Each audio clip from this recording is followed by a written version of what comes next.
यहीं से आगाज़ करते हैं आज की बात का कि डू यू थिंक कि ज़िंदगी वाकई इतनी मुश्किल है? बिल्कुल, असल में दुनिया की सबसे जो गैर यकीनी चीज़ है ना वो ज़िंदगी है, और सबसे यकीनी चीज़ मौत है। तो ज़िंदगी में ना वो इरादे टूटते हैं और आहिस्ता आहिस्ता गम आते हैं और आपको पता चलता है कि ठहरना मुश्किल ही है। लेकिन जो अल्लाह के साथ रुजू कर लेते हैं उनको ये बात समझ लगती है कि जाना तो हमने है, लेकिन जाने से पहले कुछ काम तो करने हैं ना। तो वो जो काम में मसरूफ़ अमल, अभी हम बात कर रहे थे कि जो अल्लाह के काम कर रहा है, जो मसरूफ़ है, तो फिर वो इन चीज़ों को अपने ऊपर, इस गम को अपने ऊपर हावी नहीं होने देता। हज़रत वासिफ़ रहमतुल्लाह एक शेर पढ़ा करते थे कि गम भी गुज़श्तनी है, खुशी भी गुज़श्तनी, कर गम को इख्तियार के गुज़रे तो गम ना हो। तो यानी कि गम को कबूल करना है, उसको रीड करना है, और उसमें ना बड़ा लेसन है।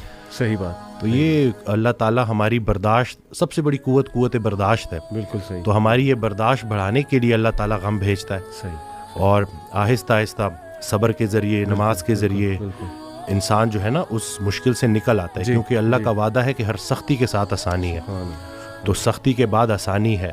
और अक्सर लोग जो नाउमीद हो जाते हैं ना, तो अल्लाह की रहमत से नाउमीद होना असल में अपने मुस्तकबिल से नाउमीद होना है। तो जब आप अल्लाह से पुरुमीद रहते हो, होपफुल रहते हो, तो फिर वो दिन खैर से गुजर जाते हैं। क्या बात। वसीम भाई, अगर हम दुनिया पे नज़र दौड़ाएं, ऐसे ऐसे गम है ना, यानी लोगों की जब स्टोरीज सुनते हैं और ओवरऑल वर्ल्ड में देख लें आप, और जो हिस्ट्री में पास्ट में हुआ है, मतलब ऐसे ऐसे गम आपको नज़र आएंगे ना कि इंसान रो पड़ता है कि यार वाकई दुनिया में बड़ा गम है। लेकिन अगर हम यहीं पे रुक जाए ना कि बस दुनिया में बड़ा गम है, ज़िंदगी बहुत मुश्किल है, तो फिर तो होपलेसनेस है, फिर तो जो है ना वो एक डार्कनेस है, एक अंधेरा है।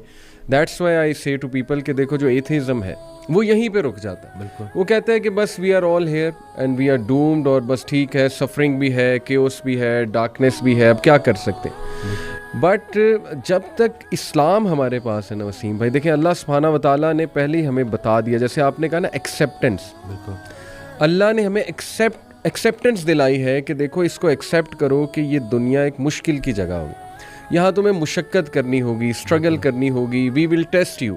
हम देखेंगे तुम में से कौन ईमान वाला है, कभी भूख से, कभी खौफ से, कभी खौफ का इनफैक्ट जिक्र है कि खौफ से टेस्ट करेंगे। आई थिंक एंग्जाइटी में खौफ का एलिमेंट काफ़ी जो है वो हैवी हावी होता है।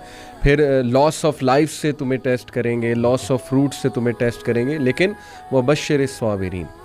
और देखें अल्लाह ने पूरा तरीका बताया कि देखो ना उम्मीद नहीं होना है। अगर ये प्रॉब्लम्स आ जाते हैं तो फिर अल्लाह तरीका भी बता रहा है कि तुमने होप कैसे पकड़ना है। जैसे आपने कहा कि नमाज है, फिर सब्र है, तो how amazing is the philosophy of our religion. बिल्कुल, सुभान अल्लाह। और जो एथियस्ट है, जो ना मानने वाला है, वो मैं उसको यही बोलूँगा कि वो बेचारा अल्लाह की नेमतें भी इस्तेमाल करता है और अल्लाह को मानता भी नहीं है। सुभान, ठीक है ना। तो तहकीक जो है ना वो आपको बाद में वहाँ पे पहुँचाएगी जहाँ तस्लीम पहुँचाएगी आपको पहले।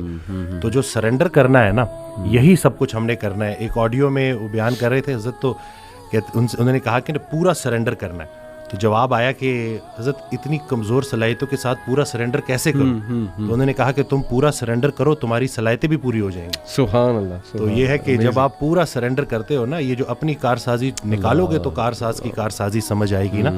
तो ये जो अल्लाह है ना, ये हमारे इरादों को तोड़ता है, और नहीं आती कोई परेशानी उस वक्त तक जब तक वो बड़ी परेशानी को टालने ना आई हो।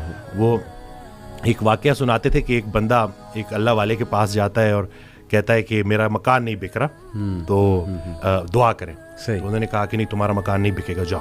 तो वो बड़ा परेशान होता है, फिर दोबारा जाता है, कहता है कि आप दुआ करें। कहते चलो मैं दुआ कर देता हूँ। वो मकान बिक जाता है। तो वो उस अल्लाह वाले के पास जाता है और उससे पूछता है कि आप, जब मैं पहली दफ़ा आया तो आपने कहा कि मकान नहीं बिकेगा, सही, और जब दूसरी दफ़ा आया तो आपने कहा कि बिक जाएगा। तो कहते हैं कि पहली दफ़ा जब तुम आए थे तुम्हारा माथा रोशन लग रहा था, सही, तुम्हारे माथे पे खुशकिस्मती के आसार थे।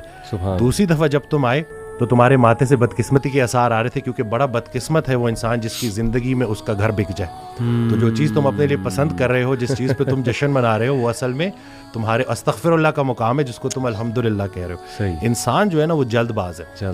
वो कहता है कि बस मेरे अल्लाह को अपने मुताबिक चलाना चाहता है। सही बात। और अल्लाह ने हमारे लिए कितनी खैर रखी हुई है, कितनी आसानी रखी हुई है, हमें खुश करने के लिए अल्लाह के पास इतना कुछ है, लेकिन हम जल्दबाजी में और नाउमीदी में उससे महरूम हो जाते हैं। और शैतान जो है ना वो हमारी रगों में खून की तरह दौड़ता है। सही। तो उसका तरीका वारदात है ही ये वसवसा देना। वसवसा जो है ना वो ईमान की नफ़ी है, और यकीन जो है ना वो वसवसे को नफ़ी करता है। क्या बात। तो हमने यकीन को पुख्ता करना है। यकीन नूर है, शक अंधेरा है। तो क्या इसी बात, तरह से क्या ये बात, वसवसे के ऊपर क्या सवाल किया गया तो हजरत कहते हैं कि मेरा अल्लाह पे यकीन बेगुमाह है जो इल्म बन गया। तुम भी वो यकीन पैदा कर लो, तुम्हें भी इल्म मिल जाएगा। जबरदस्त। तो ये जो शक है ना, वसवसा, ये आजकल बड़ा कॉमन है वेरी कि इंपॉर्टेंट। ये लोग इसी वजह से ना अंधेरों जी में है। जी जी, तो शक की वजह से, बिल्कुल। अच्छा, ये आपने जो बात की ना कि इंसान जल्दबाज है, इसमें मुझे कुरान की एक आयत भी याद आई। अल्लाह सुब्हानहू व तआला ने इंसान की नेचर बताई है। सूरह मारिज में अल्लाह सुब्हानहू व तआला कहते हैं कि बेशक हमने इंसान को निगर्डली और एंग्शियस पैदा किया, बिल्कुल जल्दबाज है। जब खैर आती है तो आपे से बाहर हो जाता है, और जब कोई डिफ़िकल्टी आती है तब पैनिक हो जाता है। इल्लल मुसल्लीन, एक्सेप्ट दोज हु ऑफर सलात। यानी अल्लाह ने सोल्यूशन भी साथ बता दिया कि नहीं, नमाज तुम्हारी इन चीज़ों को चेक करेगी, सजदा करो अल्लाह के आगे। और वही आपके वाली बात है कि यकीन। और मैं तो समझता हूँ वसीम भाई कि हमारी ज़िंदगी में जितने भी मसाइल आते हैं ना, वो अल्लाह की ज़ात पे यकीन दिलाने के लिए तो आते हैं कि देखें हमारे हाथ में तो है ही कुछ नहीं। इंसान पे कभी कभी ऐसा कोई प्रॉब्लम आ जाता है उसने एक्सपेक्ट भी नहीं किया होता। दिस इज़ वेयर, जैसे हज़रत अली रज़ियल्लाहु अन्हु ने कहा था ना कि मैंने तो अपने इरादों के टूटने से अपने रब को पहचाना। तो अगर ये चीज़ें होती ना वसीम भाई, तो कैसे हम अल्लाह सुब्हानहू व तआला को पहचानते, अल्लाह की पावर का हमें कैसे एहसास हो। बिल्कुल। इशफाक अहमद साहब की बात से आपने स्टार्ट किया था तो मुझे एक वाक़या याद आ गया कि एक शख्स उनके पास गया और कहा कि इशफाक साहब कोई ज़िंदगी आसान करने की टिप दे दें। तो उन्होंने कहा मैं तुम्हें मौत आसान करने की टिप ना दूं। तो कहते हैं चले वही दे दें। कहते हैं अगर तुम अपनी मौत आसान करना चाहते हो तो जाओ किसी की ज़िंदगी आसान कर दो। अल्लाह। तो जो अल्लाह का काम करने वाले होते हैं वो गिला नहीं करते, वो शुक्र करते हैं और लोगों के काम आते हैं।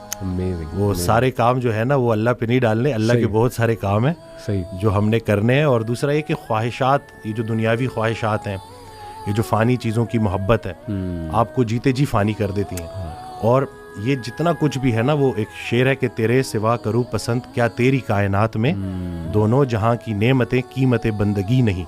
तो अल्लाह जो है ना, उसको हमने किसी चीज़, किसी लालच से हट के सिर्फ अल्लाह क्योंकि इबादत के लायक है और अल्लाह खालिक है, और हमने अपने हालात को नहीं देखना, बस हमने मानना है। अमीर इंसान अगर अल्लाह से दूर है तो अमीरी उसके लिए आजमाइश है, गरीब इंसान अगर अल्लाह से दूर है तो गरीबी उसके लिए आजमाइश है।